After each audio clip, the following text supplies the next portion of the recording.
You think you know the hierarchy of high school. The jocks rule the hallways, the nerds survive in the shadows, and the quiet kids just try to make it through the day without becoming a target.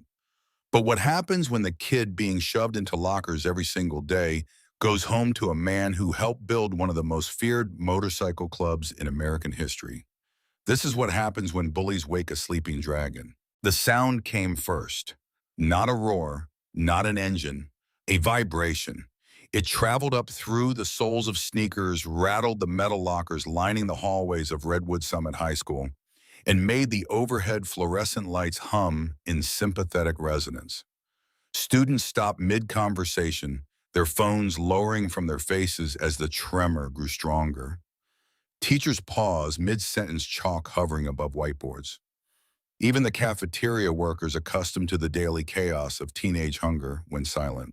Then the sound arrived in full force, the guttural earth-shaking thunder of 200 V-twin Harley-Davidson engines running straight pipes, no mufflers, no apologies. It was a sound that belonged to open highways and desert roads, not the pristine oak-lined avenue leading to a wealthy Northern California high school.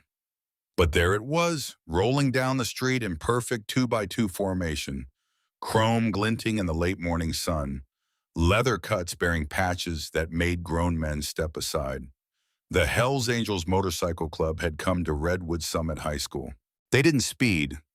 They didn't rev their engines aggressively. They moved with the kind of terrifying, synchronized discipline that only comes from decades of riding together, bleeding together, standing together. 200 men, 200 motorcycles. They rolled into the student parking lot like a mechanized army, their heavy boots hitting the pavement in near perfect unison as they dismounted. They boxed in the BMWs, the Mercedes SUVs, the Range Rovers belonging to the children of wealth and privilege. Then they killed their engines. The silence that followed was heavier than the noise. It was suffocating. 200 men with scarred faces, graying beards, and leather cuts bearing the infamous Winged Death's head insignia stood in absolute dead silence staring at the front doors of the school. They didn't draw weapons. They didn't shout. They simply stood there, a human wall of consequence waiting. Inside the school, pressed against the glass doors, stood a 15-year-old boy with hollow eyes and bleeding hands. His name was Silas Ror, and this was all because of him. 48 hours earlier, Silas Ror was nobody. He was a ghost who walked the hallways of Redwood Summit High with his head down and his mouth shut. He was 15 years old, painfully thin, and perpetually silent. He wore faded denim that hung loose on his frame, scuffed combat boots that had seen better years, and oversized flannel shirts that looked like they belonged to a much larger man. Because they did. They belonged to his grandfather. Redwood Summit High School was a sprawling campus nestled in the wealthy wine country of Mendocino County, California. It was a place where status was measured by the price tag on your sneakers and the model year of the car your parents bought you for your 16th birthday. In this carefully curated ecosystem of privilege and unearned confidence, Silas was an anomaly. He didn't have a new iPhone. He didn't play varsity sports. He took the public bus every morning, a 40-minute ride from the rural outskirts where property was measured in acres, not square feet. He ate lunch alone at a corner table in the cafeteria, headphones and eyes down, invisible. To the casual observer, Silas was just another introverted teenager trying to survive high school. But Silas wasn't just surviving, he was executing a strategy. He had been taught from a very young age that words were cheap and reactions were a currency you only spent when absolutely necessary. He had been taught that silence was armor, that invisibility was safety, that the best way to avoid trouble was to never ever give it a reason to find you. Unfortunately, in a school ruled by predators, a lack of reaction is often interpreted as weakness. And weakness to certain kinds of people is an invitation. Knox Draven was 17 years old and looked like he'd been designed in a laboratory to dominate high school. He was 6 feet tall, broad-shouldered, with kind of square jaw and effortless athletic build that made college scouts take notice. He was the starting quarterback for the Redwood Summit Wolves, the son of Lawrence Draven, one of the most successful commercial real estate developers in Northern California.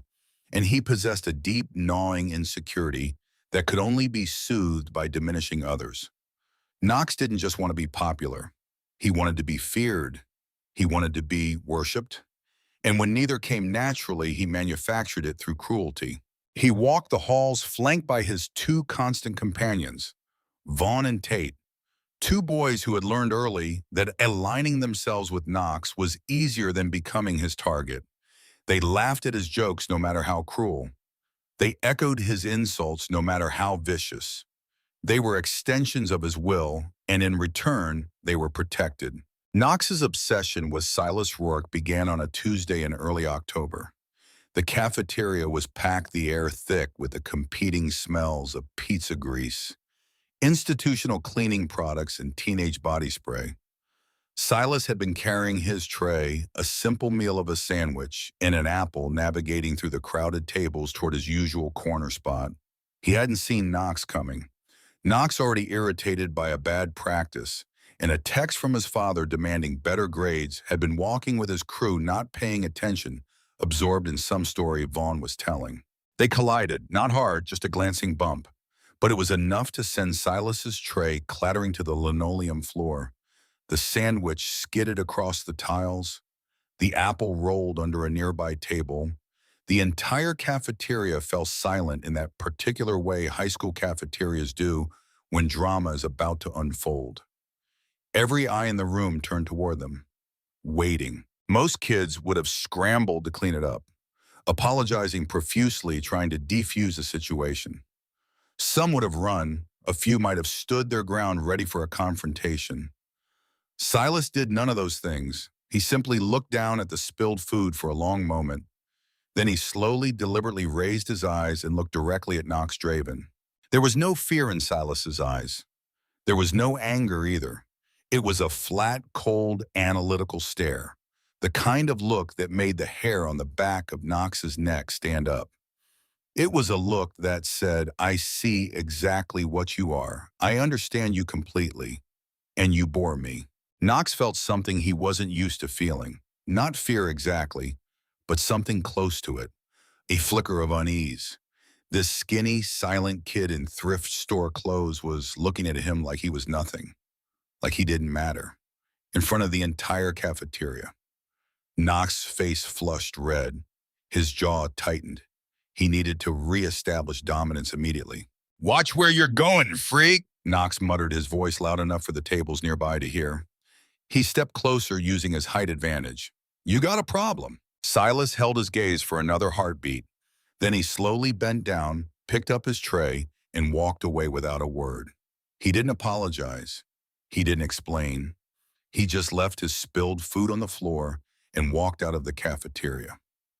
The silence broke into whispers and nervous laughter. Knox stood there feeling like he'd somehow lost an exchange he should have won. That was when it started. Over the next 6 weeks, Knox Draven made Silas Ror's life a methodical hell. It began with small things. Shoulder checks in the hallway, hard enough to send Silas stumbling into the lockers, but not hard enough to draw teacher attention. Cruel comments muttered just loud enough for Silas to hear, but quiet enough to maintain plausible deniability. "Your clothes smell like a thrift store. Does your family shop at the dump? You ever going to hit puberty, or are you stuck like that?" Silas never reacted. He took every blow, every insult with the same blank expression. He never flinched, never argued back, never told a teacher. This lack of response only frustrated Knox further. He escalated. Books knocked out of Silas's hands in the hallway, scattering across the floor. Silas would silently pick them up one by one while students stepped over them. His locker vandalized with permanent marker. Freak, loser, dead weight. Silas used rubbing alcohol and a rag to scrub it off during lunch alone. His gym clothes stolen from his locker and thrown into the shower soaking wet when he needed them. Silas wore them damp for the rest of the day, his flannel sticking to his skin. Still, he said nothing. Still, he told no one. At home, Silas lived on a 10-acre property bordered by dense pine forest and a chain-link fence topped with barbed wire. The house itself was a modest single-story structure, weathered wood siding, a sagging porch, and windows that rattled when the wind picked up. But the real landmark on the property was the workshop, a massive steel building 40 feet long and 20 feet wide with heavy bay doors and a corrugated metal roof. The workshop was where his grandfather spent most of his time. Cade Rourke, known to a certain segment of the world simply as Iron. Silas had lived with his grandfather since he was 7 years old.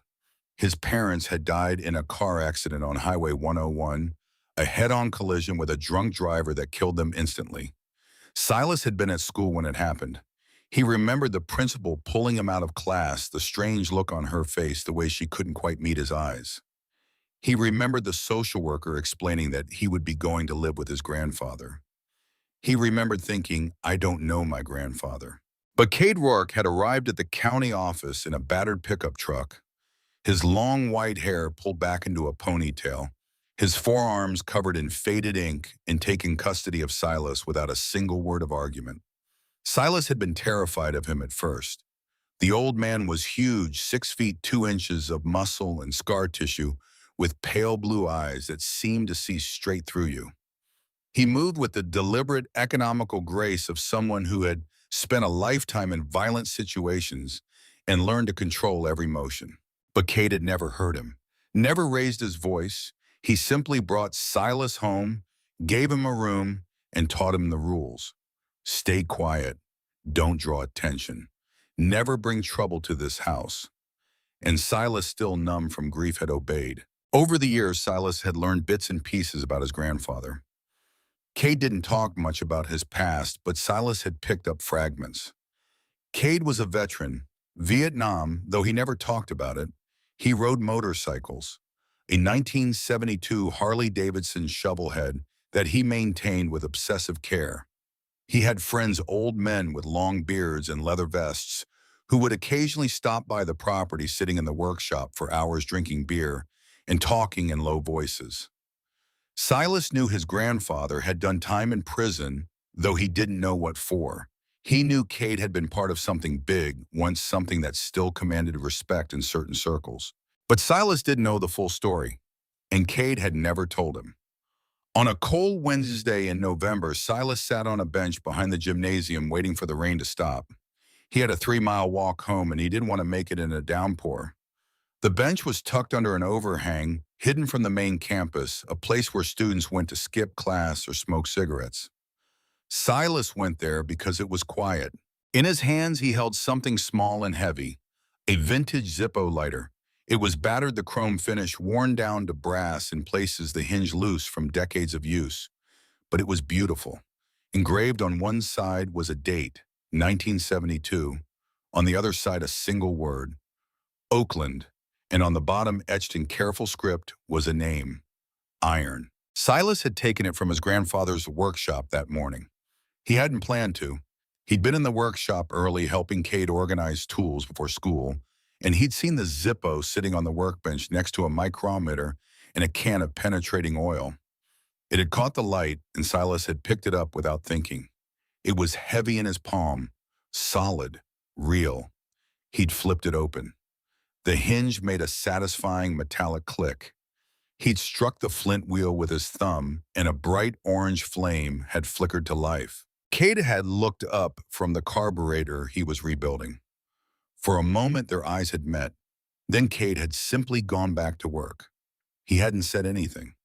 Silas had thought that meant it was okay to borrow it, just for the day. He wanted to carry something that felt connected to his grandfather, something that felt like strength.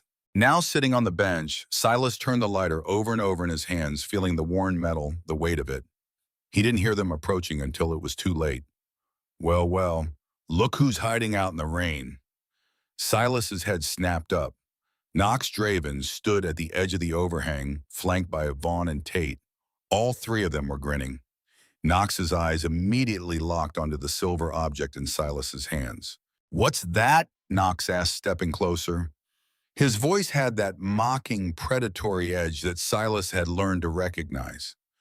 Playing with matches, weirdo. Silas's fingers closed around the Zippo. His pulse quickened. He stood up slowly, instinctively, trying to put space between himself and Knox. But there was nowhere to go. The bench was against the wall. Knox and his crew blocked the only exit. "It's nothing," Silas said quietly.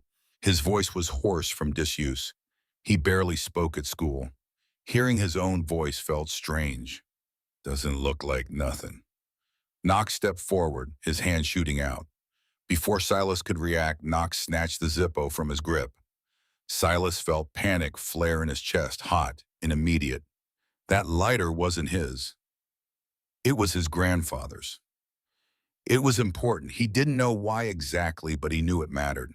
"Give it back," Silas said. His voice was louder this time, sharper. He reached for the lighter, but Knox pulled it away, holding it up to the light. Knox examined the engraving, turning it over in his hands. 1972 Oakland. "What is this, some garbage from a pawn shop?" He flipped it open. Click. Struck the flint.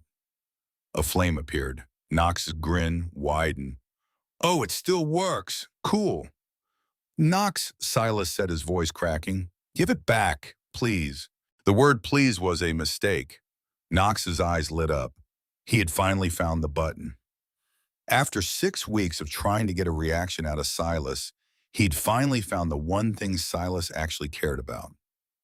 "Oh, so now you're talking," Knox mocked, tossing the Zippo from hand to hand like a baseball. "Now you've got something to say. Where was all this energy when I was asking you questions before?" Vaughn and Tate snickered. They could sense blood in the water. "Knox, I'm serious," Silas said, his voice tight with desperation. He stepped forward, his fists clenching. "You can take my lunch. You can shove me around, but you need to give that back right now. You don't understand. That's not mine." "Oh, I'm shaking," Knox said, his voice dripping with sarcasm. He turned to Vaughn and Tate. "You guys hear that? He's serious." He turned back to Silas, holding the lighter up between them. "Whose is it then? Your daddy's?" "Oh, wait." Knox's grin turned vicious. "You don't have a daddy, do you? Car accident, right? I heard about that." Silas's vision tunneled. His breath came faster. He could feel his control slipping, and that terrified him more than Knox did. Cade had taught him. Never lose control, never react. But this was different. This was the Zippo. "It's my grandfather's," Silas said, his voice barely above a whisper. "He'll kill me if he knows I took it. Knox, please, I'm begging you, give it back." Knox's smile widened. He'd won. He'd finally completely broken Silas Ror. "Your grandpa," Knox laughed. "What's he gonna do, hobble over here with his cane? Come on, Silas. Be a man. If you want it back, take it from me." Silas lunged forward. Knox sidestepped easily, shoving Silas hard into the brick wall. Silas's shoulder hit the bricks with a painful thud. Vaughn and Tate moved in, blocking any escape route. "Actually," Knox said, his voice cold now, "I've got a better idea. You want this piece of junk back. Get on your knees. Beg for it like the pathetic little nobody you are." Silas stared at him.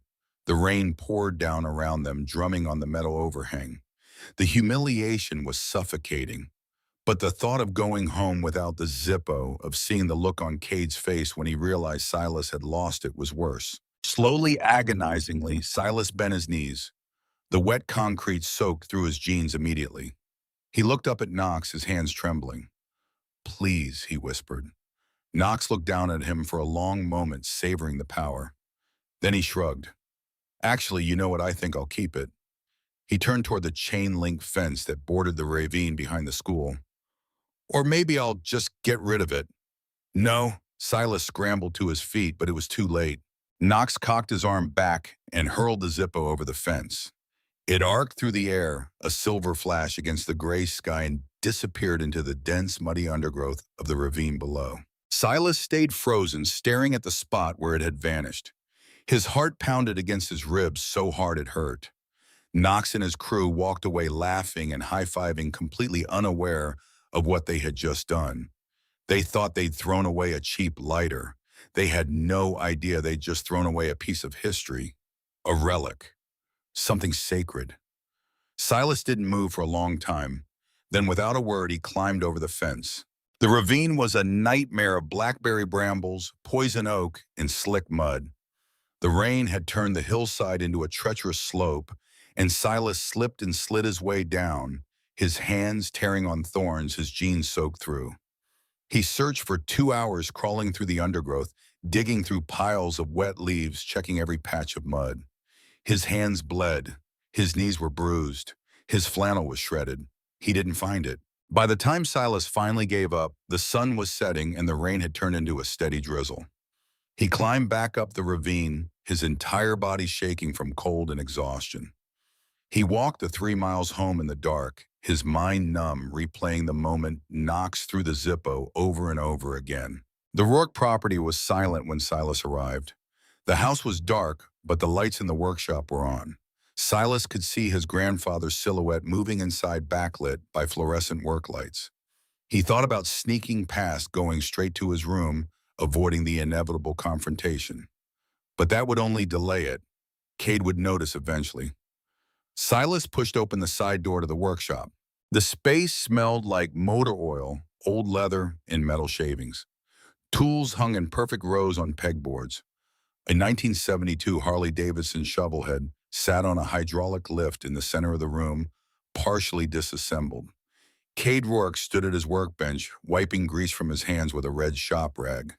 He was wearing his usual uniform, heavy denim jeans, engineer boots, and a black thermal shirt that showed the edges of the ink covering his forearms. He looked up when Silas entered. His pale blue eyes, sharp and assessing, took in Silas's appearance in a single sweep. The mud, the torn clothes, the bleeding hands, the bruise forming on Silas's cheekbone where his face had hit the brick wall. "Looks like you took a swim in a concrete mixer, boy," Cade said. His voice was low and gravelly, like stones grinding together. "Slipped in the mud." Silas lied. He kept his eyes on the floor, his arms wrapped around himself. Cade didn't say anything. He set down the rag and walked over slowly. His boots thudded against the concrete floor. He reached out, gripping Silas's chin gently but firmly, tilting his face up into the light. He examined the bruise on Silas's cheekbone. Then he looked down at the mud caked on Silas's knees. Finally, his gaze settled on Silas's bleeding hands. "You didn't slip," Cade stated. It wasn't a question. Silas pulled his chin free. "I'm fine, Grandpa. I just want to go inside." Cade studied him for another moment. Then he turned back to his workbench. He moved a few tools aside, his movements deliberate. He paused. The silence in the workshop became suffocating. "Where is it, Silas?" Cade asked quietly. Silas's breath hitched. "Where is what?" Cade turned around slowly. He rested his hands on his belt, his expression unreadable. "My 1972 lighter. The one that sits on this bench next to my micrometer every single day for the past 20 years. Silas felt tears welling up in his eyes. He tried to hold them back, but he couldn't. The exhaustion, the fear, the humiliation, it all came crashing down at once. He'd never cried in front of his grandfather before. He'd been taught that tears were weakness, but he couldn't stop them now. "I took it," Silas confessed, his voice breaking. "I just wanted to have it with me for the day. I'm sorry. I'm so sorry, Grandpa." Cade's expression didn't change. "Where is it now?" Silas's throat closed up. He couldn't get the words out. "Silas," Cade's voice dropped even lower. "Where is it?" "A kid at school," Silas finally whispered. "His name is Knox. Knox Draven. He took it from me. I told him to give it back, but he threw it over the fence into the ravine behind the school.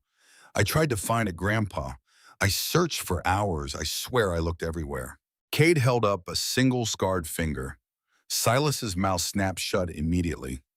Cade looked at the bruise on Silas's face again. He looked at the mud on his knees. In a matter of seconds, his mind pieced together exactly what had happened.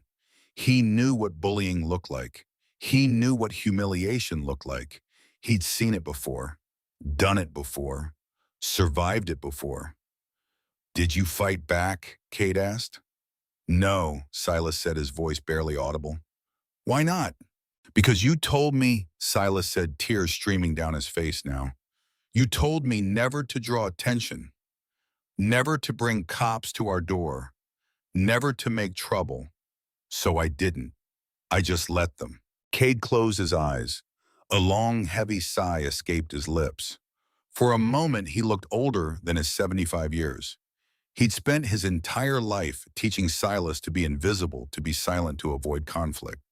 He'd done it to protect the boy, to keep him away from the life Cade had lived, the violence, the prison time, the blood. But in doing so, he'd accidentally made Silas a target. He'd made him prey. Cade opened his eyes. The pale blue had turned to ice. What is this boy's full name? He asked. Knox Draven, Silas whispered.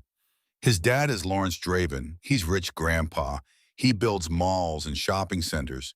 If you do anything, he'll call the police. Please, I can go back tomorrow. I'll find it. I'll keep looking. Go inside, Cade ordered, his voice flat. Take a hot shower. Put iodine on those hands. Get some sleep. Grandpa, please don't. Go, Cade barked. For just a second, the old enforcer broke through. The man who had spent decades in the most violent motorcycle club in America. The man who had earned the name Iron. Silas ran. Cade stood alone in the workshop for a long moment, staring at the empty spot on his workbench where the Zippo should have been. Then he walked into his small office at the back of the garage and closed the door. He didn't punch a wall. He didn't scream. Men who survived 50 years in the Hells Angels didn't throw tantrums. They calculated. They planned. They executed. He sat down at his metal desk and pulled a rotary phone toward him. He dialed a number from memory. It rang twice. Yeah, a gruff voice answered. It's Iron, Cade said. The tone on the other end shifted immediately, from suspicion to deep, genuine respect. Iron, the voice softened. Brother, it's been a while. What do you need? I need you to put the word out, Cade said, his voice completely devoid of emotion. Oakland, Sacramento, Vallejo, San Jose nomads. Tell them Iron is calling in favors. Tell them I have a pest control problem. Nothing violent, no blood, just a show of colors. There was a pause on the other end. How many brothers you want, Iron? Cade looked out the dirty window of his office, staring in the direction of Redwood Summit High School. He thought about his grandson on his knees in the rain. He thought about some rich, entitled kid throwing a piece of club history into the dirt like it was garbage. All of them, Cade said. He hung up the phone. Hung. That phone call lasted 3 minutes. In those 3 minutes, Cade Rourke set in motion something that would become local legend, a story that would be told in chapter houses across California for years to come, a reminder of what happened when you disrespected the wrong family. When Cade hung up that rotary phone in his cramped workshop office, the ripple effect had already begun, spreading through a network built over 50 years of blood loyalty and unbreakable brotherhood. In Oakland, a man named Reyes sat in a garage bay rebuilding the transmission on a 1979 shovelhead. His phone buzzed. He read the text. 3 words. Iron needs us. Reyes wiped the grease from his hands, walked to his own phone, and started making calls. Within 20 minutes, 15 patch members of the Oakland Charter knew. Within an hour, 50 knew. By midnight, every single member of the mother chapter had been contacted. Men canceled fishing trips, postponed family dinners, called in sick to work. When Iron called, nothing else mattered. In Sacramento, a man called Chains was closing up his custom fabrication shop when his phone rang. He listened for 30 seconds, said 2 words, hung up, and immediately started texting. The Sacramento Charter mobilized like a military unit receiving deployment orders. Bikes were pulled from garages, covers yanked off like shrouds being removed from sleeping giants. Cuts were taken down from closets where they hung like sacred vestments. Engines were checked. Oil levels verified. Fuel tanks filled. Tire pressure confirmed. These weren't weekend riders. These were men who understood that when the call came, your bike better be ready to roll. In Vallejo, an old-timer named Priest was playing pool in a dive bar when his phone vibrated in his pocket. He read the message, set down his cue stick mid-game without explanation, drained his beer in one long pull, and walked out. His riding brothers watched him go for exactly 3 seconds before they followed. They knew that walk. They knew that expression. They knew what it meant when Priest moved with that kind of purpose. Within 15 minutes, the Vallejo chapter was assembled in a parking lot, engines idling, waiting for the word on where and when. The nomads, men without a fixed charter who rode the highways of California as roaming representatives of the club, received calls while camped in deserts, parked at truck stops, sleeping in cheap motels scattered across the state. Every single one of them changed course. Destinations were abandoned. Plans were canceled.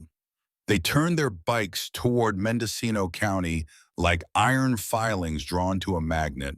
Ite. Wednesday morning. No exceptions, no excuses. This was how the Hells Angels Motorcycle Club operated, not through corporate memos or formal requests or bureaucratic channels, through phone trees that activated in minutes, through whispered messages passed in bars and garages, through an ironclad code that transcended law, borders, geography, and personal convenience. When a brother called, especially a brother like Iron, you answered. No questions asked, no hesitation, no debate. You simply geared up and rode. Cade Ror sat in his workshop long after the phone call ended, staring at the disassembled shovel head on the lift. The bike had been his life for over 5 decades. Not just transportation, not just a hobby, not just a machine. It was identity. It was family.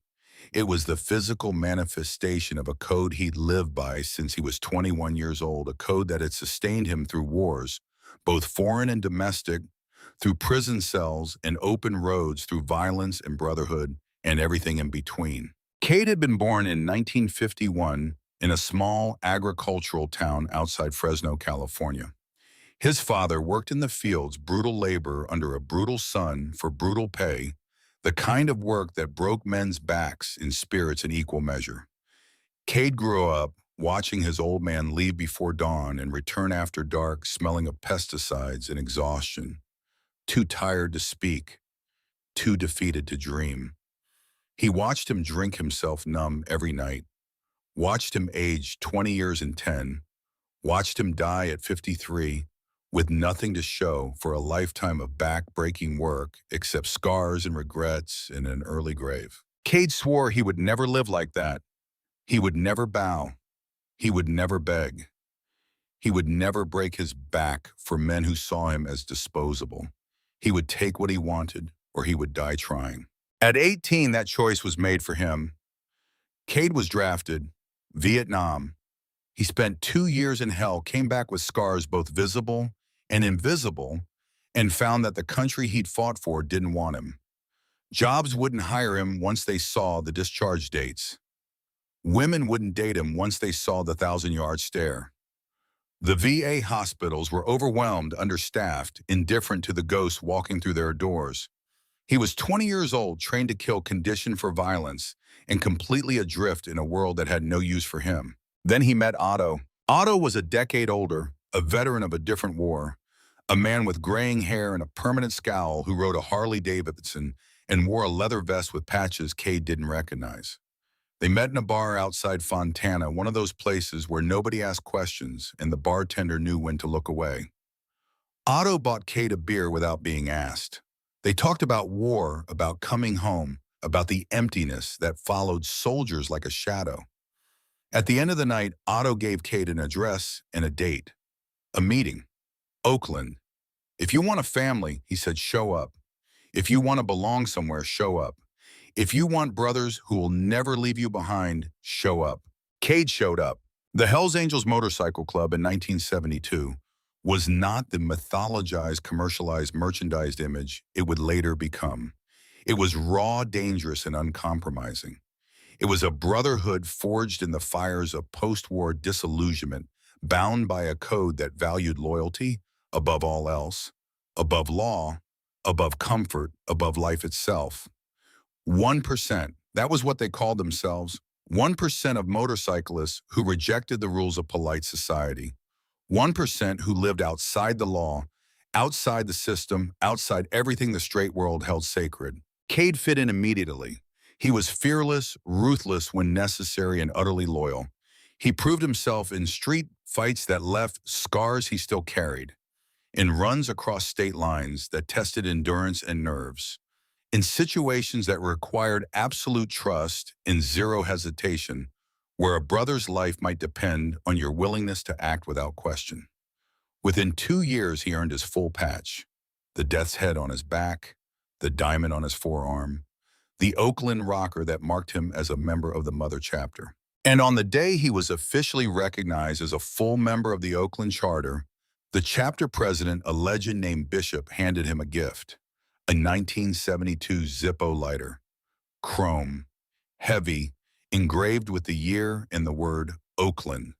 On the bottom, Bishop had added one word in careful script: iron. That was Cade's road name. Iron. Not because he was hard, though he was, not because he was tough, though he'd proven that 100 times over, but because he never bent, never broke, never compromised. You could heat him, hammer him, put him through fire and ice and everything in between, and he would emerge unchanged. Iron. The years that followed were a blur of violence, brotherhood, and survival. Cade ran with the club through the wildest years of its existence. The wars with rival clubs that left bodies in ditches and bikes in impound lots. The police crackdowns that sent dozens of brothers to prison.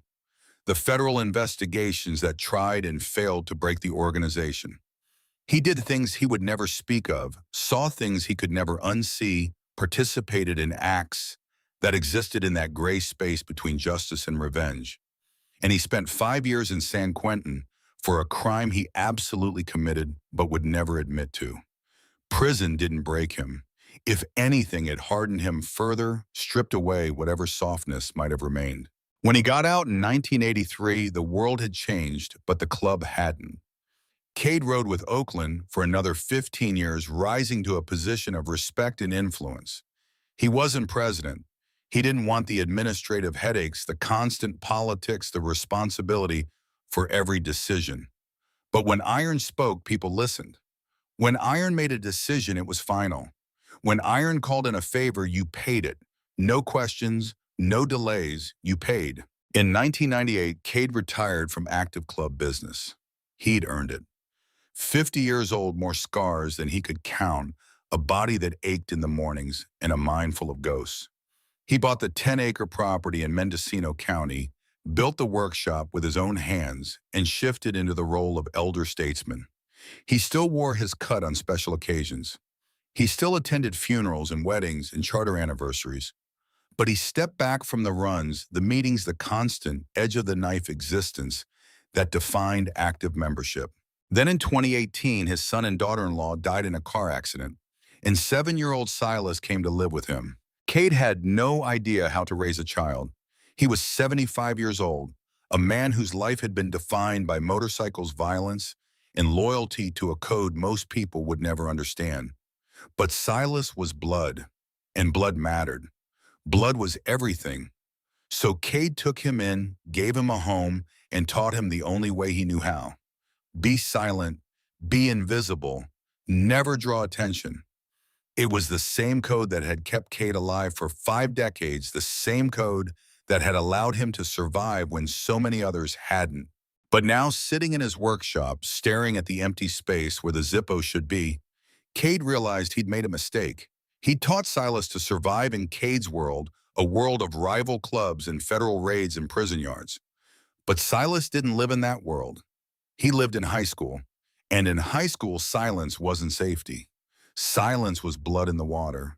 Invisibility was a target on your back. Cade stood up from his desk, walked back into the main workshop, and looked at the shovel head on the lift.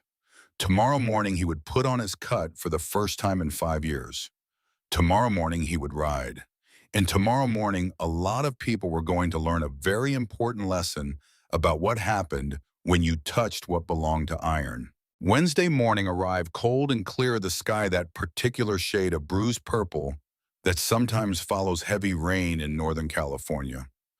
Silas woke before dawn, his entire body aching from the previous day. His hands were bandaged, the gauze already spotted with blood from where the thorns had torn his palms. His knees were bruised purple and yellow stiff when he tried to bend them. His shoulder throbbed from where Knox had shoved him into the wall. He lay in bed staring at the ceiling, dreading the day ahead. He would have to face Knox, face the whispers, face the humiliation all over again. He dragged himself out of bed, showered underwater, as hot as he could stand, and dressed in his usual uniform. Faded jeans, scuffed boots, an oversized flannel that had belonged to his grandfather, the sleeves hanging past his wrists. He walked into the kitchen and stopped dead in the doorway. Cade sat at the table drinking black coffee from a chipped mug. But this morning, Cade wasn't wearing his usual stained work clothes, the thermal shirts and denim that smelled of motor oil and metal shavings. He was wearing his cut. The leather vest was immaculate, the patches crisp despite their age, the leather itself worn soft from decades of use. On the boy, the top rocker read, "Hell's Angels" in bold white letters that seemed to glow against the black leather. Below that, the iconic winged death's head, the skull grinning with a knowledge of mortality that most people spent their lives avoiding. Below that, the bottom rocker, Oakland. On the front, over the left breast, the small diamond patch, 1%. On the right side above the heart, a patch that read, Iron, in faded red letters, the stitching worn but still legible. Silas stopped in the doorway staring. He'd seen the cut before hanging in his grandfather's closet like a relic from another life, but he'd never seen Cade actually wearing it. It transformed him, made him look like what he was. Not a retired old man working on bikes in a rural workshop. A soldier, a general, a legend. "Grandpa," Silas started, his voice thin and uncertain. "What are you doing?" "You're going to school," Cade said evenly, taking a slow sip of his coffee. His voice was calm, matter-of-fact, as if he'd just told Silas to take out the trash. "I can stay home," Silas said quickly, the words tumbling out. "I don't have to go. I can just—" "You're going to school," Cade repeated, his tone leaving absolutely no room for argument. A man doesn't hide in his house because a coward threw dirt on him. You go to your classes, you do your work, you keep your head up. You understand me? He set the mug down on the table with a soft clink. The sound seemed louder than it should have been in the quiet kitchen. But at exactly 11:45, Cade continued, his pale blue eyes locked on Silas's face. "You walk out to the front quad, you stand by the flagpole, and you do not move from that spot. You don't go to class. You don't ask permission. You just go there and wait. You understand me?" Silas swallowed hard, his throat suddenly dry. "Why, what's going to happen?" Cade stood up the chair, scraping against the linoleum floor. He pulled on a pair of heavy leather gloves, the kind with reinforced knuckles and wrist straps. "You'll see. Now get your bag. The bus will be here in 10 minutes. Silas wanted to argue, wanted to ask more questions, wanted to understand what his grandfather was planning. But the look in Cade's eyes stopped him cold. He'd seen his grandfather angry before, seen him frustrated, seen him disappointed. But this was different. This was something colder, something more dangerous. This was the look of a man who had made a decision and would not be swayed. Silas grabbed his backpack and walked to the door. Before he left, he turned back one more time. "Grandpa, please, don't do anything crazy." Cade smiled. It was a cold, dangerous smile, the kind of smile that didn't reach his eyes. "I'm 75 years old, boy. I'm way past crazy." At Redwood Summit High School, Wednesday morning began as a victory lap for Knox Draven. The story of what had happened behind the gymnasium had spread like wildfire through the digital ecosystem of teenage social life. Group chats, Instagram stories, whispered conversations in hallways between classes. Knox had done it. He'd finally broken the weird quiet kid. He'd made Silas Ror kneel in the mud and beg like a dog. And then he'd thrown that stupid lighter into the ravine just to twist the knife just to prove that he could. By first period, Knox was a hero among his circle. Vaughn and Tate flanked him as he walked through the halls, loudly reenacting the moment for anyone who would listen. Knox played it up, embellishing details, making himself sound more dominant, more cruel, more untouchable than he'd actually been. The story grew with each telling. In some versions, Silas had cried. In others, he'd literally begged Knox not to throw the lighter. Girls giggled. Guys nodded in approval. Teachers noticed the commotion but didn't intervene. Knox Draven was the quarterback. His father donated generously to the school. He was golden, untouchable. Second period came and went. Third period. Fourth. Silas moved through the hallways like a ghost eyes down headphones and blocking out the world.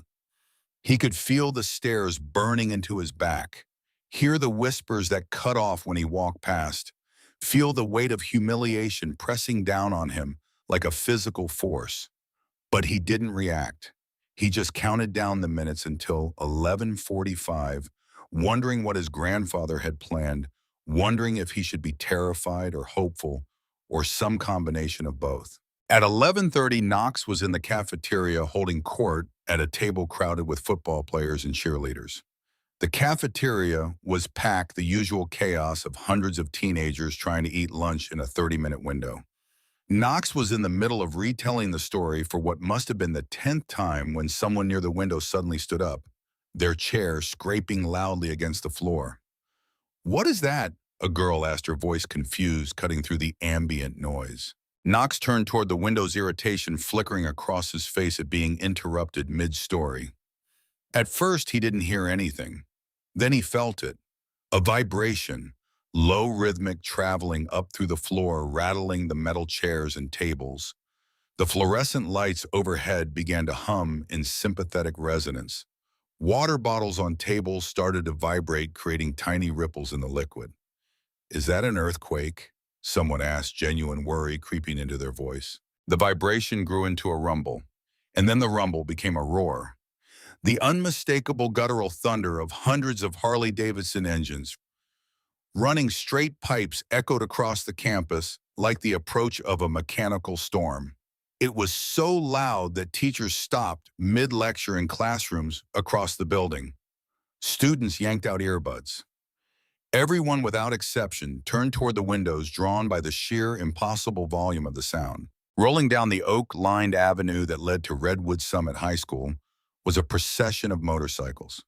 Not a few, not a dozen, not even 50. Hundreds. They rode two abreast in perfect military formation, chrome glinting in the late morning sun like armor leather cuts, visible even from a distance. The line of bikes stretched back so far, it disappeared around the curve of the road, a seemingly endless parade of chrome and leather and thundering engines. "What the hell?" Knox whispered, standing up from his table, his half-eaten lunch forgotten. The lead bikes turned into the student parking lot with practiced precision. Then the next group, then the next. They filled every available space boxing in the BMWs and Mercedes SUVs, belonging to the wealthy students with methodical efficiency. More bikes poured in, lining up in perfect rows, creating a grid of chrome and leather that covered the entire lot like an occupying army. They parked in formation, military precision, not a single bike out of place. 200 Harley-Davidsons, 200 men wearing cuts with the Winged Death's head patch, 200 full members of the Hells Angels Motorcycle Club. They parked, killed their engines in perfect unison, and then moving as one, they dismounted and stood by their bikes, silent, unmoving. 200 pairs of eyes staring at the front doors of the school with an intensity that made the air feel heavy. The silence that followed the engine shutdown was more terrifying than the noise had been. It was a silence thick with intention, heavy with purpose, suffocating in its absolute completeness. Inside the cafeteria, students rushed to the windows, pressing their faces against the glass, phones coming up to record what they were seeing. Knox's heart began to pound, a sick feeling spreading through his stomach. This wasn't normal. This wasn't random. This wasn't a coincidence. In the principal's office, Dr. Raymond Holloway was hyperventilating. He was a balding man in his late 50s who had spent 30 years in education dealing with nothing more serious than vaping in the bathrooms, plagiarized essays, and the occasional fistfight in the parking lot. Now looking out his window at 200 bikers forming a human wall around his school, he felt genuine fear for the first time in his career. His hands shook as he reached for the phone. He dialed 911 with trembling fingers. "This is Dr. Holloway at Redwood Summit High.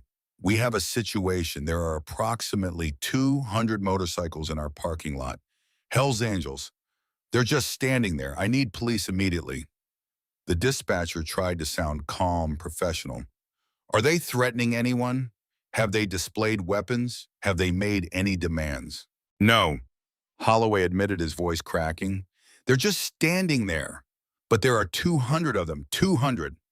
Officers are on the way, sir. Do not engage.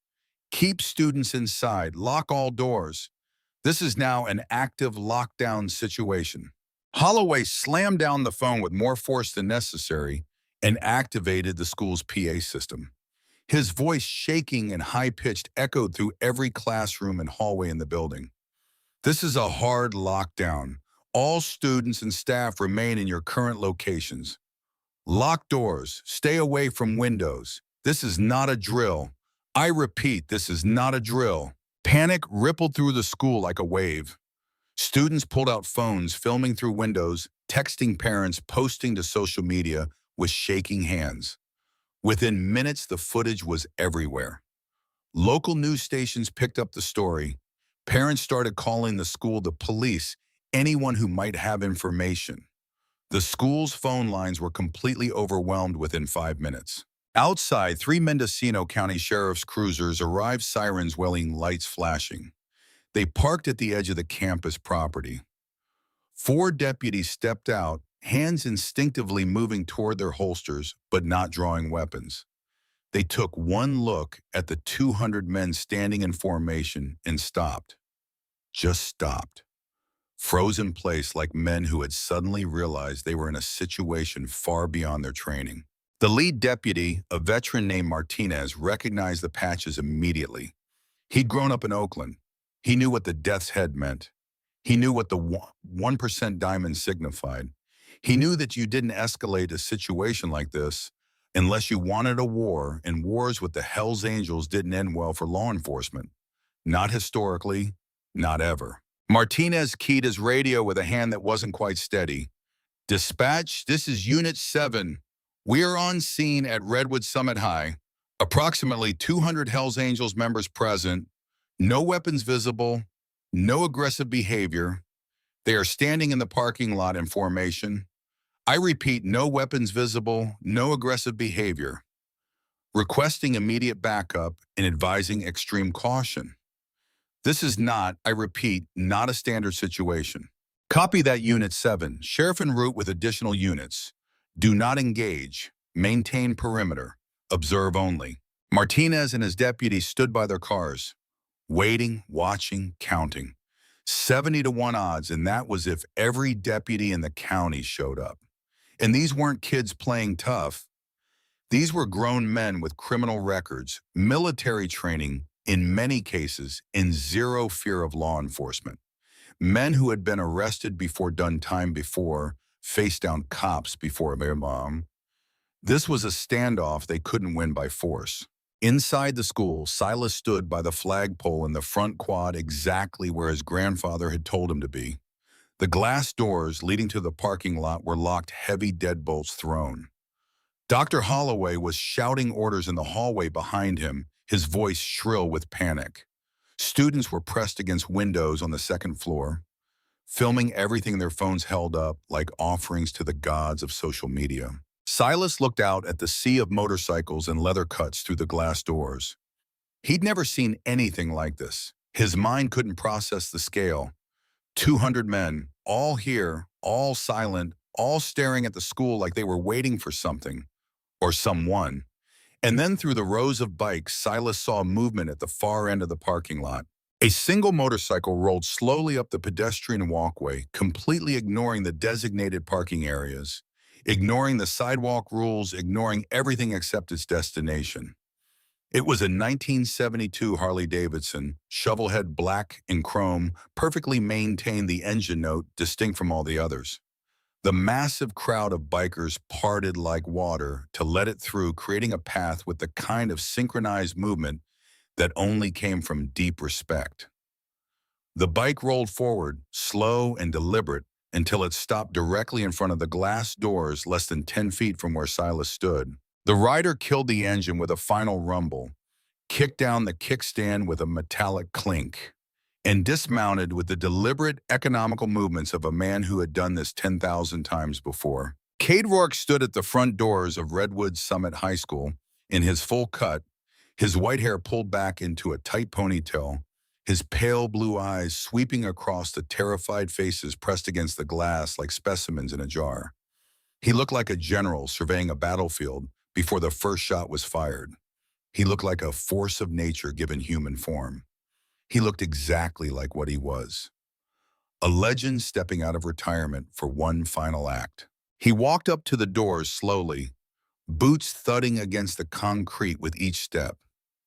They were locked, heavy institutional deadbolts designed to keep out active shooters and other threats. He didn't knock. He didn't pound.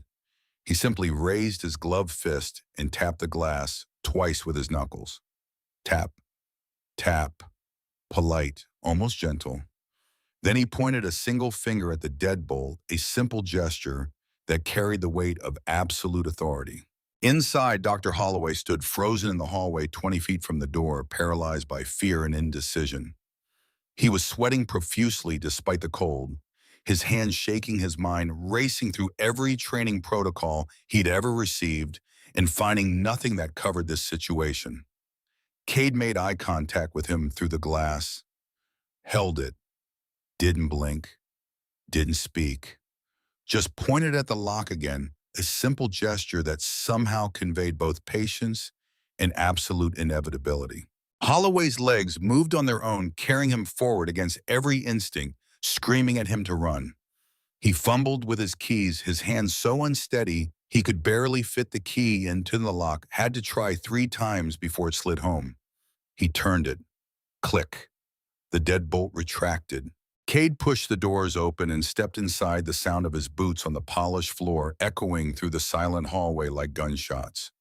He walked past the principal without a word, without a glance, without acknowledgement, as if Holloway was nothing more than furniture.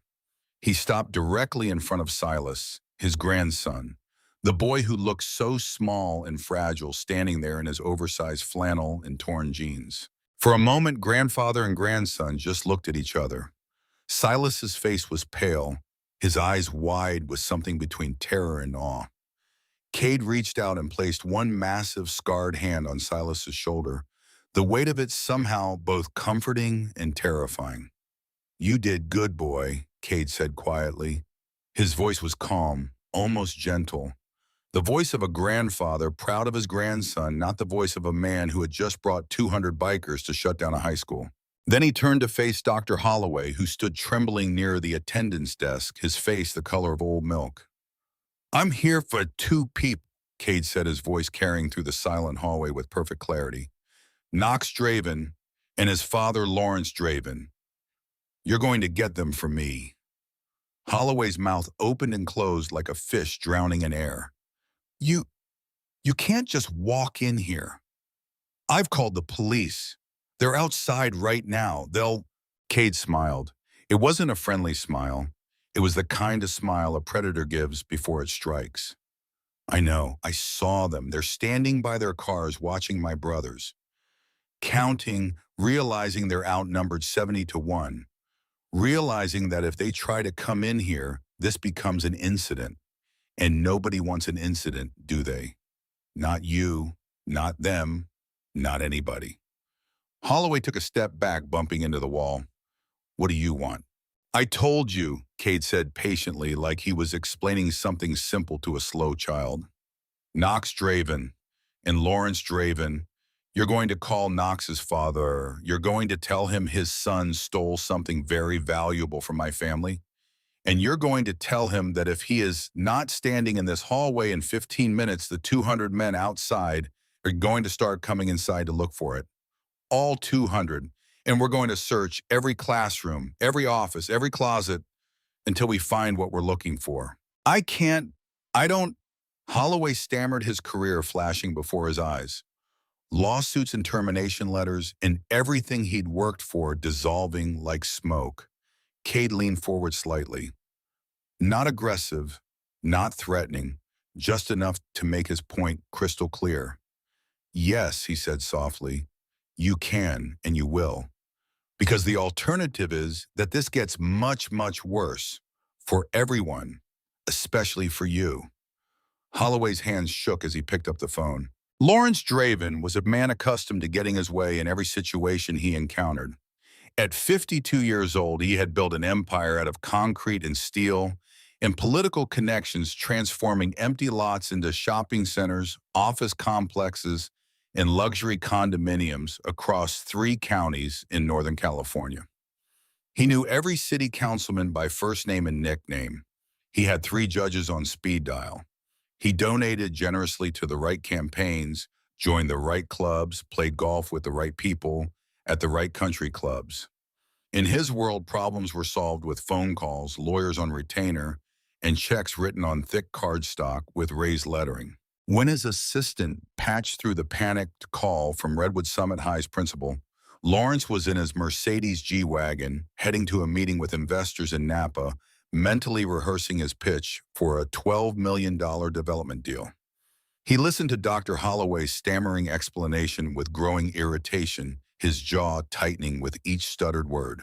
Let me understand this correctly. Lawrence said, his voice clipped and precise, the voice of a man used to cutting through nonsense. You're telling me that my son is being held at the school because some biker claims Knox stole something. This is extortion. This is illegal. Have you called the police? Yes, Mr. Draven, the police are here, but there are 200 Hells Angels in our parking lot, and they're saying they won't leave until you get here.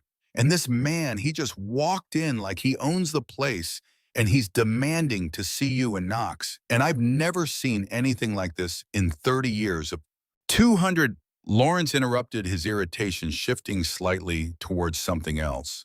Something that might have been concern if Lawrence Draven ever admitted to being concerned about anything. 200 motorcycles, Mr. Draven. The police are here, but they're not doing anything. They're just watching. This man says, if you're not here in 15 minutes, they're going to start coming inside the building. Mr. Draven, I don't know what to do. Lawrence felt his jaw tighten even further. This was absurd, theatrical, some kind of intimidation tactic by criminals who didn't understand how the real world worked. He would have this entire motorcycle club arrested. He would sue them into oblivion. He would make an example of whoever was behind this that would be remembered for years. I'll be there in 20 minutes, Lawrence said coldly. Do not let Knox leave that building under any circumstances. Do you understand me? And tell whoever this biker is that he's making the biggest mistake of his life. I will personally ensure he spends the rest of his days in prison. He hung up without waiting for a response, immediately dialed his lawyer, left a voicemail demanding a callback within 5 minutes, and floored the accelerator. His G-Wagon roared down Highway 101, weaving through traffic with the aggressive confidence of a man who believed the rules didn't really apply to him. Lawrence's mind raced through scenarios, legal strategies, power plays. He would walk in, shut this down with a few well-chosen threats about lawsuits and criminal charges, and be back on the road within 30 minutes. These people had no idea who they were dealing with, no idea at all. But as Lawrence turned onto the oak-lined avenue leading to Redwood Summit High, his confidence began to fracture like ice under pressure. The street was blocked 100 yards from the school. Police cruisers formed a barricade, lights still flashing, creating a wall of authority that suddenly seemed very thin and inadequate. Beyond them, Lawrence could see the parking lot. Motorcycles, hundreds of them, more than he'd imagined. Rows upon rows of gleaming chrome and black leather organized with military precision. Men standing beside them in formation like soldiers awaiting orders. The sheer scale of it made his breath catch in his throat. Lawrence parked his G-Wagon behind a sheriff's cruiser and stepped out. He was wearing a tailored Navy suit that cost $3,000, Italian leather shoes that cost $800, and a Rolex Submariner that cost more than most people made in 6 months. He looked every inch the successful businessman, the master of his domain, the man in control. But as he walked past the line of motorcycles toward the school's entrance, something primal stirred in his chest, something he hadn't felt in decades. Fear, real, genuine, bone-deep fear. The bikers didn't move. They didn't speak. They simply turned their heads in unison as he passed, tracking him with eyes that had seen violence survived, violence inflicted violence. 200 pairs of eyes, hard eyes, cold eyes that assessed him and found him wanting. Lawrence felt like prey walking through a pack of wolves who had decided for the moment not to attack. He picked up his pace, practically jogging the last 50 feet to the school's main entrance, his expensive shoes slapping against the pavement. Inside, the hallway was empty except for 5 people. Dr. Holloway, pale and sweating like a man with a fever. Silas Ror, the quiet kid Knox had mentioned once or twice, standing by the flagpole looking like a ghost. Knox himself, pulled from his classroom by security, his face red and blotchy from crying his confident quarterback swagger, completely absent. A security guard standing uselessly to one side. And an old man, tall, broad-shouldered despite his age, with white hair pulled back into a ponytail, in a leather vest covered in patches that Lawrence recognized from news reports and FBI bulletins. Lawrence's eyes locked onto the old man. This had to be the one. The ringleader. The man who thought he could intimidate Lawrence Draven. The man who was about to learn a very expensive lesson about the difference between street thugs and real power. "What the hell is going on here?" Lawrence demanded, his voice loud, trying to project an authority he no longer felt, trying to take control of a situation that was clearly spinning beyond his grasp. "Are you the lunatic threatening my son? Do you have any idea who I am? Do you have any idea the kind of legal trouble you're in right now?" Cade Rourke didn't flinch, didn't react, didn't show any sign that he'd even heard the questions. He stood perfectly still, his hands resting loosely at his sides, his pale blue eyes studying Lawrence with the calm detachment of a surgeon examining a tumor he was about to remove. He let the silence stretch for several long seconds, let Lawrence's bluster hang in the air, and slowly deflate before responding. "Lawrence Draven," Cade said quietly. His voice was low, gravelly, and utterly devoid of emotion. The voice of a man stating facts, not making threats. "You're the one developing that new commercial tract on Route 9, aren't you? Mixed-use development, retail on the ground floor, office space on the second and third floors. $52 million project. Groundbreaking scheduled for next month. Relying on NorCal Concrete Union for the foundation pour. Relying on Pacific Steel and Ironworks for the structural beams. Relying on Morrison Brothers for the electrical subcontract. Relying on a very specific, very carefully orchestrated timeline to keep your investors happy and your financing in place." Lawrence froze mid-breath. The color drained from his face like water from a broken dam. How do you know that?" Cade took a slow step forward, his boots echoing on the polished floor. "I know it because the men outside this building, the men sitting in chapter houses in Oakland and Sacramento and Vallejo and San Jose, they're the ones who decide whether those trucks roll. They're the ones who decide whether that concrete gets poured on schedule. They're the ones who decide whether those steel beams show up when they're supposed to. They're the ones who have very close relationships with the union stewards, the shop foremen, the logistics coordinators, who make your very expensive, very carefully planned projects actually happen." Lawrence's mouth opened, but no sound came out.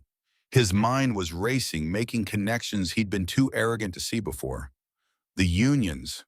Of course, the goddamn unions.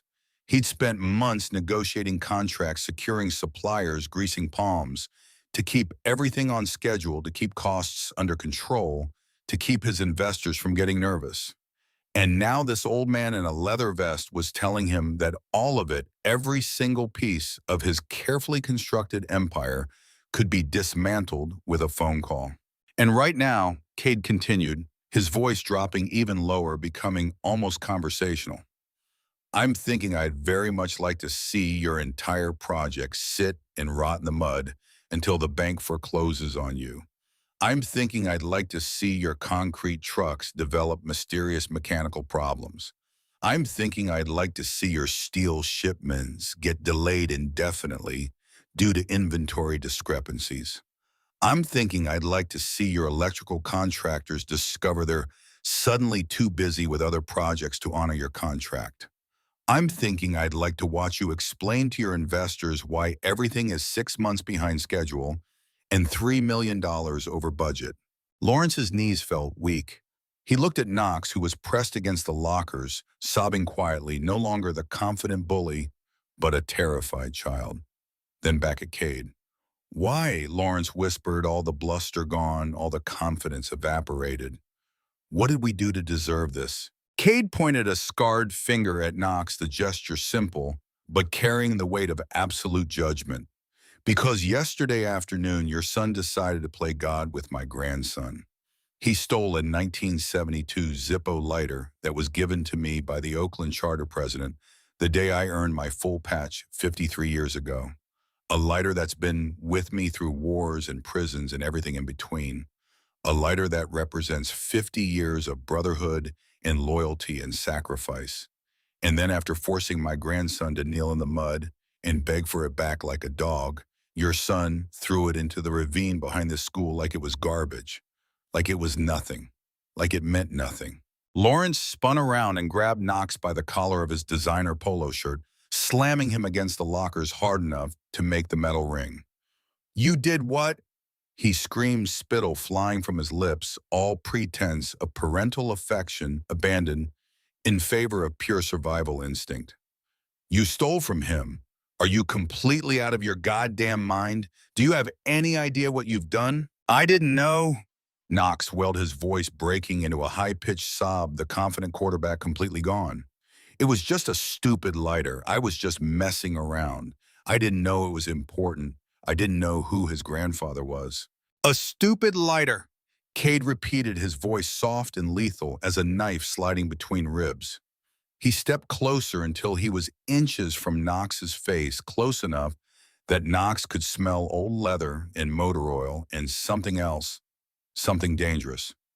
The teenager whimpered, squeezing his eyes shut, trying to make himself smaller. Look at me, boy.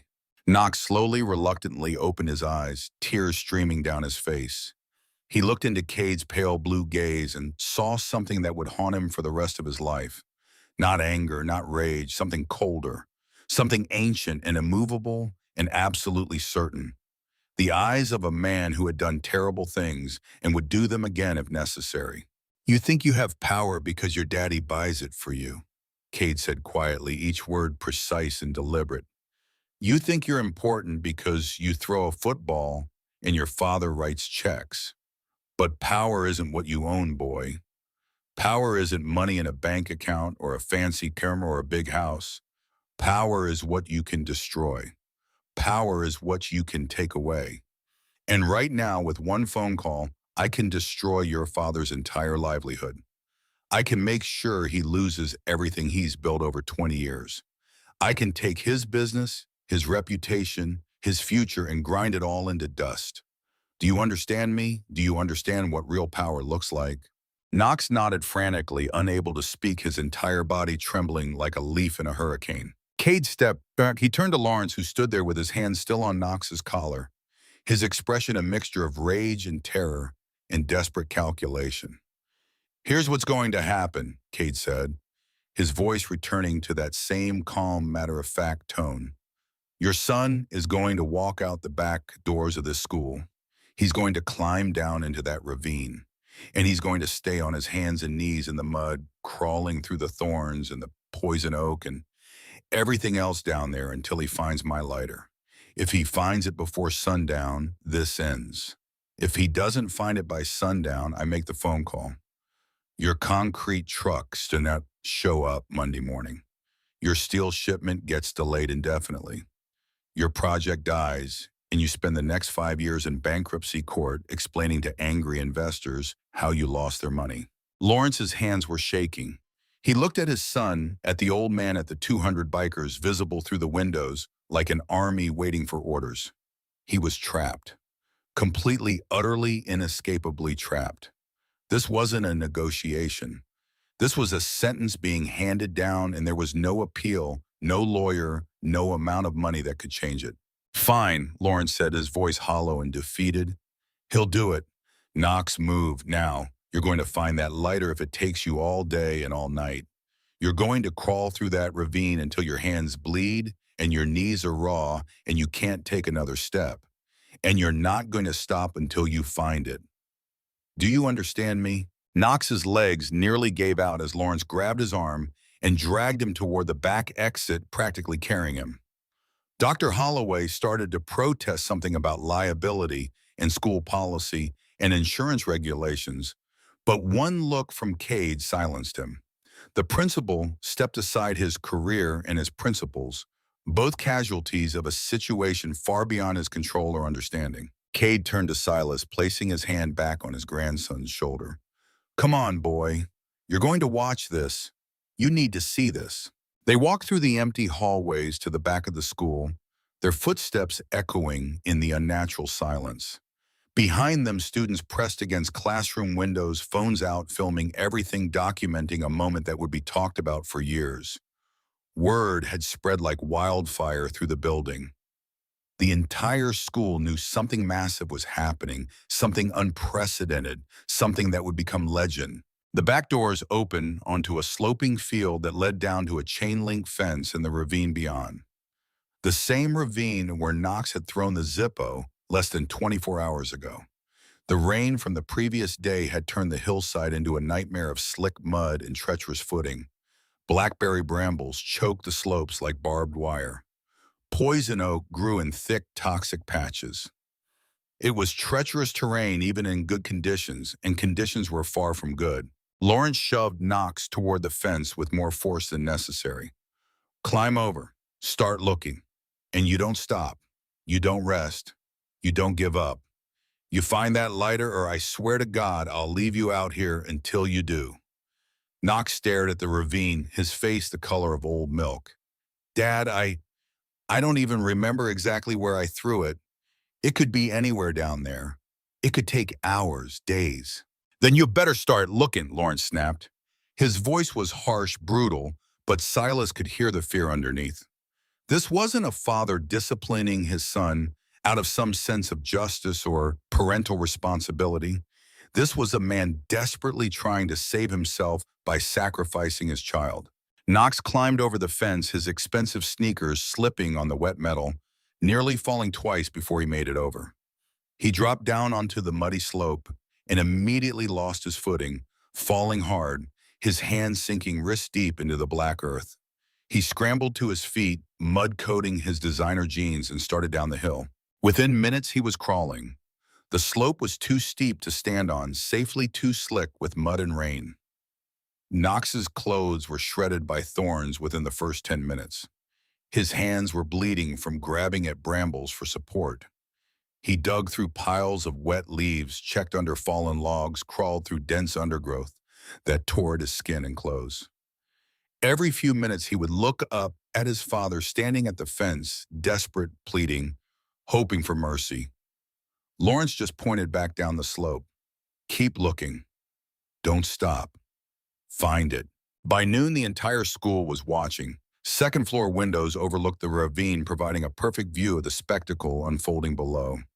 Students crowded against the glass, filming on their phones, posting to social media with trembling fingers. Teachers stood beside them, equally transfixed, equally unable to look away. This was Knox Draven, the quarterback, the golden boy, the kid who had everything, the untouchable prince of Redwood Summit High.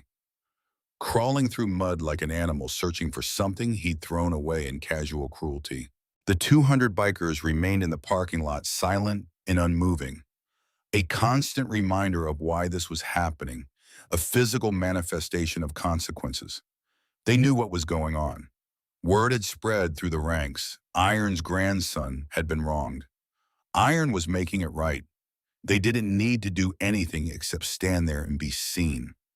Their presence was the message. Their silence was the threat.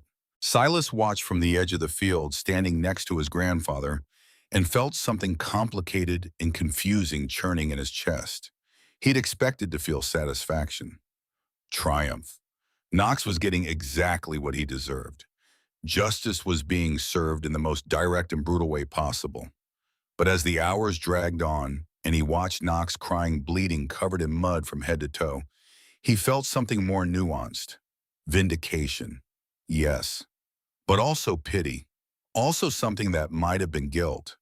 Also a growing understanding that what was happening wasn't really about the lighter anymore. It was about power. It was about teaching a lesson that would never be forgotten. "Grandpa," Silas said quietly after they'd been standing there for over an hour, "how long are you going to make it and do this? Until he finds it?" Cade replied, his voice as steady and emotionless as it had been all morning. "Or until sundown, whichever comes first." "What if he doesn't find it? What if it's buried too deep or washed away or—" "Then I make the call," Cade said, cutting him off. "And Lawrence Draven learns that some debts can't be paid with money. Some mistakes can't be fixed with lawyers. Some lessons have to be learned the hard way." 1 hour became 2. 2 became 3. Knox's movements grew slower, more desperate, more mechanical. He was sobbing openly now, his face streaked with mud and tears indistinguishable from each other. His hands were torn and bleeding, his expensive clothes completely ruined, hanging off him in tatters. His knees were raw, bleeding through his jeans. But Lawrence stood at the fence, relentless, shouting encouragement that sounded more like threats. "Keep looking. Don't you dare give up. Find it. Find it now." By 3 in the afternoon, local news helicopters were circling overhead, their cameras capturing footage that would be played on national news by evening. The story had gone completely viral. 200 Hells Angels shut down a California high school, student forced to search ravine for stolen lighter. The footage was everywhere. Twitter, Instagram, TikTok, Facebook. National news outlets were picking it up, running with headlines about vigilante justice and motorcycle clubs and the breakdown of civilized society. Pundits were already forming opinions, taking sides, making this about politics and culture wars, and everything except what it actually was: a grandfather protecting his grandson, a lesson being taught, old school justice in a world that had forgotten what justice looked like. At 3:45, exactly as the sun was beginning its descent toward the western horizon, a sound echoed up from the ravine, a raw animal sob of triumph and relief and exhaustion. Knox emerged from a particularly dense thicket of blackberry bushes, completely coated in black mud, his face unrecognizable, his clothes hanging in shreds. But clutched in his bleeding, trembling hand was something small and silver, glinting in the fading afternoon light. He dragged himself up the slope using roots and branches and anything he could grab for support, his strength nearly gone. He crawled to the fence like a wounded animal seeking shelter. Lawrence climbed over and met him halfway, taking the object from Knox's hand with reverence usually reserved for holy relics. It was covered in mud, caked in layers of black earth, but the shape was unmistakable. The Zippo. After 4 hours of searching, of crawling, of bleeding, Knox had found it. Lawrence carried it back to the school like he was carrying his own salvation, his hands shaking, his expensive suit ruined beyond repair, his face pale with exhaustion and relief. He walked through the back doors down the hallway that now seemed impossibly long and stopped in front of Cade Rourke. He held out the muddy lighter without a word, his arm extended like an offering to an angry god. Cade took it carefully, almost gently. He pulled the same red shop rag from his pocket that he'd been carrying since this morning and carefully, methodically wiped away the mud. Layer by layer, the chrome began to appear. The engraving, the patina of 53 years of constant use, the weight of history made physical. He wiped until it was as clean as he could make it with just a rag and determination. He flipped it open. Click. The hinge was perfect, still smooth after lying in the mud for a day and a half. He struck the flint wheel with his thumb. Once. Nothing. Twice. Nothing. On the third strike, a bright orange flame flickered to life, burning steady and true proof that some things were built to last, built to survive, built to endure. Cade stared at the flame for a long moment, lost in memories of Oakland in 1972, of Bishop handing him this lighter of everything it had seen and survived. Then he snapped it shut with a decisive click and slipped it into his pocket, back where it belonged. He looked at Lawrence Draven, who stood there, sweating despite the cold, his eyes desperate, pleading, waiting for judgment. "Teach your boys some manners," Cade said quietly. "Teach him that things have value beyond their price tag. Teach him that people have dignity that can't be bought or sold. Teach him that actions have consequences. Real consequences, the kind that money can't fix. Because the next time he disrespects my family, I won't ask for the lighter back. I won't give him a chance to make it right. I'll take everything, everything your family has built, everything you think makes you important. I'll grind it into dust and salt the earth behind me. Do you understand?" Lawrence nodded frantically, his head bobbing like a puppet's. "Yes, yes, absolutely. I understand. This will never happen again. Knox will transfer schools. He'll apologize. Whatever you want. Just please, please don't." "I'm done talking," Cade said, cutting him off. He turned away without another word, without waiting for a response, without caring what Lawrence Draven thought or felt or wanted. He placed his hand on Silas's shoulder. "Let's go home, boy." They walked out the front doors together, grandfather and grandson, moving through the silent hallway that seemed to hold its breath. The 200 bikers watched them approach across the parking lot. Cade gave a single nod, barely perceptible, just a slight dip of his chin. But it was enough. Engines roared to life in perfect unison. 200 Harley-Davidsons starting as one. The sound so loud, it shook the windows of the school, rattled the trees, sent birds fleeing from their perches in terror. It was a sound of pure power, of absolute authority, of brotherhood that transcended everything the straight world valued. The crowd of leather and chrome parted for Cade and Silas like the Red Sea parting for Moses, creating a path of honor through their ranks. Cade climbed onto his shovelhead with practiced ease. Silas hesitated for just a moment, then climbed on behind him for the first time in his life, wrapping his arms around his grandfather's waist, feeling the solid strength there, feeling protected in a way he'd never felt before. The massive procession rolled out of the parking lot in perfect formation, 2 by 2, a river of chrome and thunder flowing back down the oak-lined avenue toward the highway. The sound echoed across Mendocino County like a declaration of war, like a promise kept, like justice served. People stopped on sidewalks to watch, stepping back instinctively. Cars pulled over, drivers and passengers staring in awe and fear.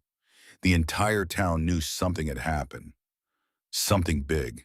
Something that would be remembered. As they rode, Silas pressed his face against his grandfather's back, feeling the rumble of the engine vibrating through his entire body, feeling the wind whipping past, feeling the weight of 200 motorcycles riding behind them like an army-like family, like the most powerful force in the world. He'd spent 8 years learning to be invisible, learning to be silent, learning to survive by never drawing attention, never making waves, never standing up. But today he'd learned something else, something that changed everything. Sometimes silence ends. Sometimes you have to stand up. Sometimes the people who stand behind you are more powerful than anything money can buy or force can achieve. And sometimes the quiet kid nobody notices has the loudest backing in the world. 2 weeks later, Redwood Summit High School felt different. The incident had become instant legend, the kind of story that would be told and retold until the facts blurred with fiction, and nobody could quite remember where one ended and the other began. Students who hadn't even been there told the story like they'd witnessed it firsthand, adding details, embellishing moments, making themselves part of history. The footage from phones and news helicopters had been viewed millions of times across the world. Motorcycle Club enforces old-school justice at California High School. Bully forced to crawl through ravine. 200 Hells Angels shut down wealthy suburb. Knox Draven had transferred to an expensive private school in San Francisco, his father's decision made swiftly and without discussion. His social media accounts had been deleted. His former friends didn't talk about him much anymore, as mentioning his name might somehow summon the consequences he'd faced. Vaughn and Tate walked the halls with their heads down, now their swagger gone, their casual cruelty replaced by something that looked like caution, like fear, like the sudden understanding that actions had consequences. Lawrence Draven's Route 9 project was completed exactly on schedule. The concrete poured without incident, the steel delivered on time, every union worker showing up when they were supposed to. The project would be finished in 6 months and come in under budget. Lawrence had learned his lesson. He'd learned it in the most direct and brutal way possible. Some people you don't cross. Some debts can't be paid with money. Some forces exist outside the systems you think control the world. Silas walked through the hallways in his usual uniform, faded jeans, scuffed boots, oversized flannel. But everything had changed. When he walked past, students stepped us. Not out of fear exactly, out of respect, out of understanding, out of the knowledge that the quiet kid wasn't so quiet anymore. Or rather, his silence now carried a different weight, a different meaning. He wasn't invisible because he was weak. He was invisible because he chose to be, and that made all the difference. It was a Tuesday afternoon, 2 weeks and 3 days after the incident, when Silas saw it happen. A new freshman, a small kid with thick glasses and a backpack that looked too big for his thin frame, was cornered near the lockers by 2 upperclassmen. They were laughing, shoving him back and forth between them like a toy, knocking his books to the floor, calling him names that Silas recognized from his own experience.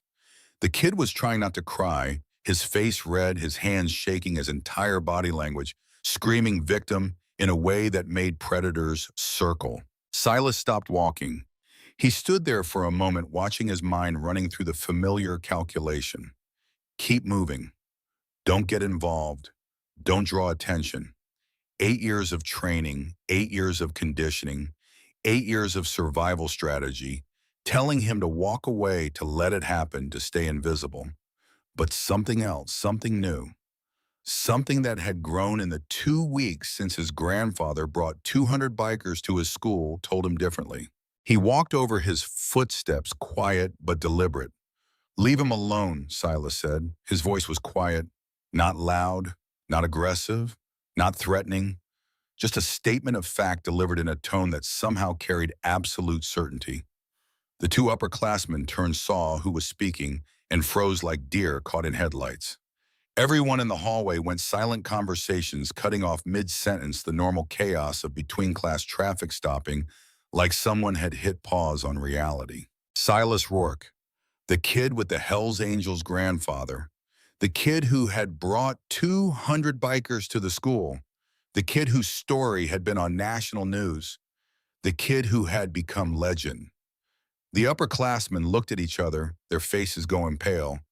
Then they stepped back from the freshman hands, raised slightly in a gesture of appeasement. "Yeah, sure, man," one of them muttered, his voice uncertain. "We were just messing around, no big deal."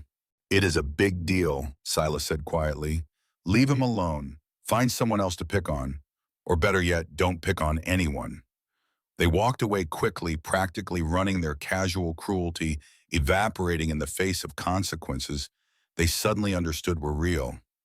The freshman looked up at Silas with eyes that were wan and wet and grateful. "Thank you," he whispered, his voice barely audible. Silas just nodded. He bent down, helped the kid pick up his books, handed them back carefully, making sure none of the pages were torn. Then he walked away without waiting for more thanks, without making a big deal of it, without drawing more attention than necessary. He didn't need recognition. He didn't need gratitude. He just needed to know that he'd done the right thing, that he'd stood up, that he'd used whatever power or influence or reputation he now had for something good. That evening, Silas sat in the workshop with his grandfather, the familiar space that smelled like motor oil and old leather and possibility. They were working on the shovelhead together, Silas learning how to gap spark plugs while Cade rebuilt the carburetor with practiced hands. The radio played old country music, Merle Haggard singing about Mama Tried and prison and Rose Not Taken. The fluorescent lights hummed overhead. Everything felt normal, comfortable, right? Cade wiped his hands on a rag, the same red rag he'd used to clean the Zippo 2 weeks ago, and reached into his pocket. He pulled out the 1972 lighter and set it on the workbench in front of Silas with a soft metallic clink. "That's yours now," Cade said simply. Silas looked at the lighter, then at his grandfather, confusion clear on his face. "I can't take that. It's yours. It's important. Bishop gave it to you when you earned your patch. It's been with you for 50 years. I can't—" "It is important," Cade agreed, cutting him off. "That's exactly why I'm giving it to you. You earned it." "I didn't do anything," Silas protested. "You're the one who got it back. You're the one who brought all those bikers. You're the one who made Knox pay for what he did. I just stood there and watched." Cade shook his head slowly, a small smile playing at the corners of his mouth. "You survived 6 weeks of hell without breaking. You kept your discipline even when it hurt. You told me the truth when you could have lied when lying and would have been easier. You went down into that ravine and searched for hours with bleeding hands because you knew that lighter mattered to me. And today you stood up for someone who needed it. That's earning it, boy. That's everything." Silas picked up the Zippo, carefully, reverently feeling the weight of it in his palm. Heavy, solid, real. More than just metal and chrome and 50 years of history. It was a connection, a legacy, a responsibility. He flipped it open with his thumb. Click. The sound was perfect, clean, satisfying. He struck the flint wheel. The flame caught on the first try, burning steady and bright, dancing in the slight breeze from the bay doors. "Grandpa," Silas said quietly, staring at the flame, "why didn't you just call the cops? Why go through all of this? Why bring 200 bikers to my school? Why make such a huge scene?" Cade leaned against the workbench. His arms crossed, his expression thoughtful. "Because the law doesn't teach lessons, boy. It punishes. It locks people up or fines them or puts them on probation. But it doesn't change hearts. It doesn't create understanding. Knox Draven spent 4 hours in that ravine. 4 hours bleeding, crying, crawling through mud and thorns. You think he's ever going to forget that? You think he's ever going to treat someone like he treated you again?" Silas thought about it, remembering Knox's face when he climbed out of the ravine, the absolute defeat and humiliation and understanding. "Probably not." "Probably not," Cade agreed. And his father learned that money doesn't buy everything, that there are people in this world who operate outside the systems he understands. People who value loyalty and respect and honor over profit margins and legal contracts. People who can't be bought or intimidated or threatened with lawsuits. That's a lesson worth learning. Silas looked at the flame dancing above the Zippo, mesmerized by its simple beauty. "Is that what the club taught you?" Cade's smile widened slightly, becoming more genuine, more warm. "The club taught me a lot of things. Some good, some bad, some necessary, some I wish I'd never learned. But the most important thing it taught me was this: family protects family. Always, no matter what. No matter the cost, no matter what rules you have to break, or what systems you have to go around, or what consequences you have to face. When someone hurts your family, you make it right. You don't wait for someone else to do it. You don't hope the system works. You handle it yourself." Silas closed the Zippo with a decisive snap. The flame disappeared, leaving only the smell of lighter fluid and the memory of light. "Thanks, Grandpa, for everything, for getting it back, for teaching Knox a lesson, for showing me that I don't have to be invisible forever." "Don't thank me," Cade said, turning back to the carburetor, his hands already moving with practiced efficiency. Just remember what you learned. Silence is a tool. It's armor. It can protect you when you need protecting, but it's not a prison. You don't have to be invisible forever. Sometimes the quietest people have the loudest backing, and sometimes you have to let the world know that you're not alone, that you're protected, that there are consequences for those who hurt you. Silas slipped the Zippo into his pocket where it settled with a comfortable weight like it had always belonged there. He picked up the spark plug he'd been working on and went back to gapping it, learning the precise measurements, the careful adjustments, the attention to detail that separated good work from excellent work. His grandfather worked beside him, the two of them moving in comfortable silence. The kind of silence that didn't need words, the silence of understanding and family and connection. Outside, the sun set over the 10-acre property, casting long shadows through the pine trees that bordered the land. The cane corsos patrolled the fence line with mechanical precision, their dark shapes moving through the twilight.